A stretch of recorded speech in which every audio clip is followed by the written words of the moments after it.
Pues yo lo que quisiera presentar es rescatar el concepto de universidad como pueblo e iglesia de Dios y por lo tanto como un espacio desde el cual se susciten estos nuevos rostros de santidad a los que nos llama el Papa Francisco en Querida Amazonía.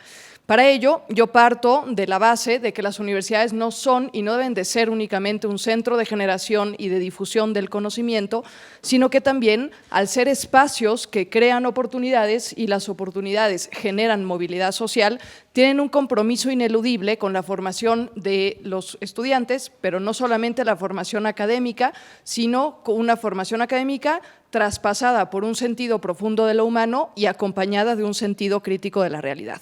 Entonces, bueno, la identidad, tanto en lo individual como en lo comunitario, debe, por tanto, estar comprometida y mantenerse fiel al mensaje cristiano de la promoción del bien.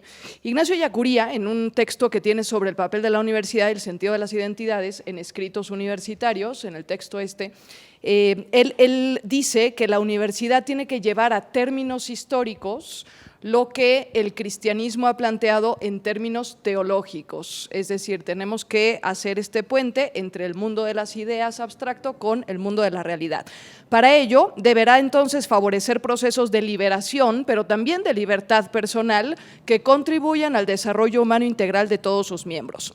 A su vez, deberá echar mano del diálogo, y un diálogo necesariamente que nos lleva a la interculturalidad, que está también presente en Querida Amazonía, y también a la intergeneracionalidad, es decir, a este diálogo entre las generaciones. Recordaremos que en el sueño cultural está presente el tema del rescate de las raíces y en este sentido la universidad también funge como este puente entre generaciones, siendo así un espacio en donde confluye la multidiversidad que se entiende y deberá entender como el aporte necesario que cada uno de nosotros tenemos en la conformación de ser pueblo de Dios. Este diálogo sincero lo que intenta es ser una especie de catapulta para la educación, que en Querida Amazonía, ya lo mencioné ayer, pero lo menciono ahora de nuevo, significa, cito, cultivar sin desarraigar, en palabras del Papa Francisco, hacer crecer sin debilitar y promover sin invadir. Fin de la cita, esto está en Querida Amazonía número 28. En consecuencia, su misión no puede quedar separada en ningún momento del querigma, de la centralidad evangélica, de la promoción del bien, de la justicia, de la solidaridad.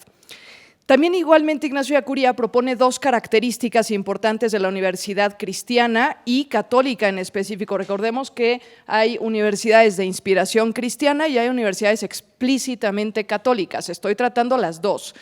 Estas dos características son, por un lado, dice él, la universidad es una realidad política, y aquí antes de que brinquen todos los que estamos aquí, voy a aclarar el término de política. Por política no estamos hablando de politizada, ni estamos hablando de tendente u obediente de un partido político en específico, sino que estamos hablando de la política como una forma de caridad, que así es como la entiende el Papa Francisco. En este sentido, deberá, por tanto, incidir en la conformación y en la reestructuración social con actividades no solamente ad extra, sino ad intra, porque a veces también pareciera que las universidades se olvidan y dan un mensaje hacia afuera, pero hacia adentro se vive un mensaje totalmente contradictorio. Entonces, con actividades ad intra y ad extra, que sean esencialmente políticas, dice también Ignacio Ellacuría, deberá tener una opción fundamental que imprima en la realidad nacional.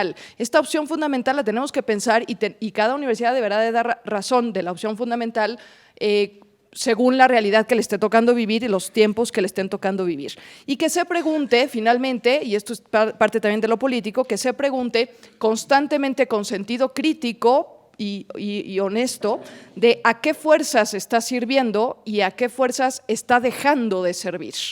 Y es tomarse el pulso diariamente, de decir qué estamos haciendo y qué no estamos haciendo, porque en términos evangélicos es más importante lo que no estamos haciendo que lo que sí estamos haciendo. Y a veces no nos damos cuenta que hemos dejado de servir aquello a lo que debiéramos estar sirviendo por obedecer a otro tipo de intereses. La segunda característica es que la universidad es una realidad histórica e históricamente situada. Las dos cosas.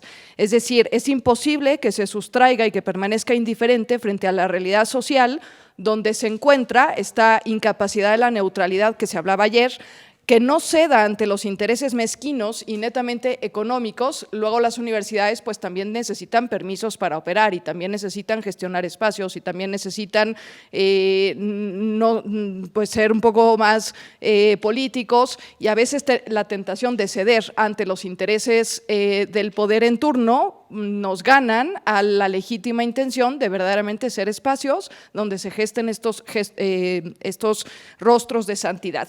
Y tiene una función estrictamente profética, y esto no lo podemos obviar tampoco, profética de anuncio y de denuncia, pero sobre todo de señalar y de denunciar para erradicar aquellas estructuras que propician injusticias sociales, que perpetúan a unos en la miseria y a otros en la sobreabundancia.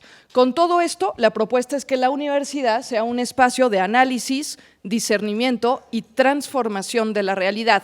De análisis, en el sentido igualmente ellacuriano, de ir a las causas últimas y estructurales de los problemas sociales, no verlos por encimita, sino verdaderamente profundizar, y esto requiere un diálogo legítimo, de discernimiento para tratar de decantar aquellas formas que propician una vida y una fe comunitaria y erradicar las que son meramente individualistas y egoístas.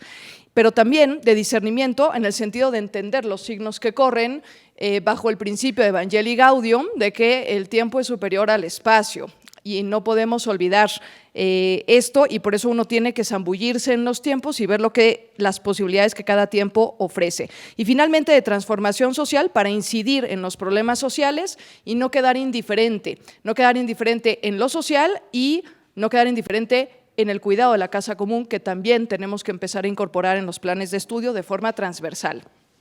Por eso también yo quisiera apuntar a que en esta búsqueda y en este cumplimiento de la misión, pues también la Universidad Cristiana y Católica corre principalmente dos riesgos. Habrá más, pero yo señalo dos. El primero de ellos, la famosa autorreferencialidad de nuestro querido Papa Francisco. Las universidades a veces tienen la tentación de cancelar el diálogo y de cancelar el encuentro con el otro. Y en eso no solamente se cancela al otro como persona y como hermano, sino que se cancela la misma gracia que propicia ese encuentro. Es decir, estamos sacando a Dios de la jugada. Y por ello a veces caemos en fanatismos de afirmar un solo paradigma como único, central y verdadero, y hacemos un Dios a modo. Y el segundo gran riesgo, que simplemente lo señalo, es cuando hipostasiamos a la universidad, cuando la llevamos al plano absoluto, dejamos de lado el contacto con la realidad, y en este sentido se convierte más en un club social que en un agente de transformación de la realidad. La segunda parte es que yo les quería platicar brevemente lo que en mi universidad, en la Universidad de Anáhuac de México, hacemos con respecto… ¿3 minutos? Con respecto a tratar de llevar esto a la práctica, y es que desde el 2020 nosotros fundamos un grupo de rescate y repensamiento del Papa Francisco. Acá tenemos miembros del grupo, en donde pues tratar de llevar el pensamiento, principalmente iba a ser Querida Amazonía, y el grupo se llama Querida Amazonía, justo por eso, porque surge también en 2020, en marzo, ¿no? La encíclica sale, la carta sale en febrero, y nosotros nos reunimos mensualmente. Es un grupo conformado por 6 facultades internas y 6 otras universidades nacionales e internacionales, en donde está Perú, en donde está Chile, está España, Roma, etcétera, por mencionar algunas, 3 instituciones que no son universidades, pero también son institutos o centros de estudio.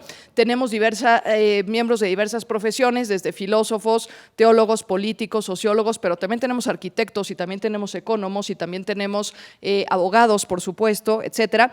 Estas sesiones mensuales, alguien expone un tema en la línea de la Laudato Si de la Querida Amazonía o de alguna de las encíclicas del Papa Francisco, se compilan, tratamos de sacar también publicaciones en el sentido pues que al final una universidad no deja de ser un espacio académico y como tal tiene que producir conocimiento.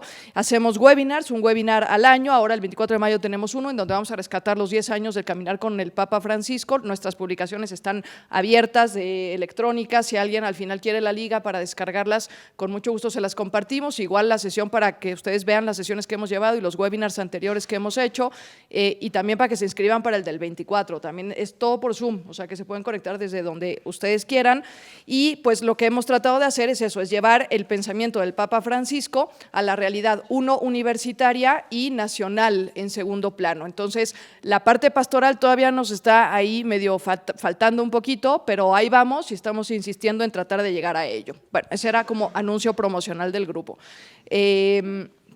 No estoy haciendo proselitismo, estoy dejando que el espíritu sople ahí donde tiene que soplar, ¿no? Pero bueno, ya en conclusión, la Universidad Cristiana debe ser una comunidad de personas que comparten un mismo cuerpo y un mismo espíritu sin cancelar la gracia del encuentro con lo diferente y procurando en todo momento salir a las periferias y promover, y esta es creo yo la clave fundamental, una vida eclesial sana, transparente, abierta, de acogida, animada por el espíritu e impulsada por la gracia, sin olvidar que también desde la vida académica se puede y se debe buscar la santidad. Eso era lo que yo quería compartir con ustedes. Muchas gracias.